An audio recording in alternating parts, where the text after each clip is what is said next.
7 ગુજરાતનો અવાજ। નમસ્કાર દર્શક મિત્રો, i7 ન્યૂઝ ગુજરાતીની સાથે હું છું આપની સાથે પાયલ બામભણિયા। તો જોઈએ આજના મહત્વના સમાચાર। અરવલ્લી તથા સાબરકાંઠા જિલ્લાના લોકલાડીલા નગરસેઠ ભક્તિના પરમપદની પામનાર સંત મહાપુરુષની શ્રદ્ધાંજલિ સભા યોજાઈ। ભિલોડા ગામના લોકલાડીલા નગરસેઠ ભક્તિના પરમપદની પામનાર સંત મહાપુરુષ એક જીવદયા પ્રેમી, હંમેશા હસમુખો ચહેરો લઈ અને પોતાના આત્મામાં પ્રસન્ન એવા પૂજ્ય ડાયા કાકાની ઓચિંતી વિદાયથી અત્યંત દુઃખ થયું અને આખા ગામમાં તથા પૂરા જિલ્લામાં શોકની લાગણીઓ ઉભરાઈ આવી હતી। કારણ કે હવે આવા નિસ્પૃહ સાચા ભક્તના મહાપુરુષના સદેહ દર્શન નહીં મળે, ત્યારે નગરસેઠનું બેસણું યોજાયું હતું। આ અંગેની વિગત અપાતા પૂજ્ય ડાયા કાકાના પુત્ર પ્રકાશ પ્રભુએ જણાવ્યું હતું કે પૂજ્ય ડાયા કાકાનું સતત એકધારું શાંતિપ્રિય, ધર્મપ્રિય અને ભક્તિમય જીવન ભિલોડા ગામમાં તથા આખા સાબરકાંઠા અને અરવલ્લી જિલ્લામાં ઘણાઈને પ્રેરણારૂપ અને પ્રતિકરૂપ બની ગયું છે।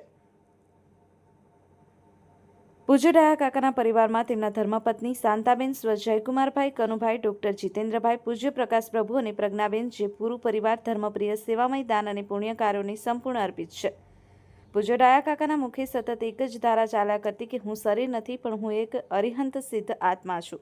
આ સર્વ લોકોએ જાતે સાંભળ્યું છે। પૂજ્ય ડાયા કાકાની શરૂઆતમાં જ ભક્તિ કે જે આપણા શ્રીમદ પરમ કૃપાણુ દેવ એટલે કે શ્રીમદ રાજચંદ્ર અને સંત શિરોમણી સમા શ્રીમદ રામજી બાપા, શ્રીમદ નાથુ બાવજી, શ્રીમદ જયસિંહ બાવજી તથા શ્રીમદ પ્રભુજી બાવજી માટે ભક્તિની અતૂટ શ્રદ્ધા અને વિશ્વાસ હતો, જે સાબરકાંઠા તથા અરવલ્લી જિલ્લામાં સર્વ મુમુક્ષુઓને વિદિત છે। અને ભિલોડા ગામમાં જો વિધવા વિધુર સહાયની શરૂઆત કરી હોય તો તે માટે પૂજ્ય ડાયા કાકાએ કરી છે, તે પણ નાતજાતના ભેદભાવ વગર।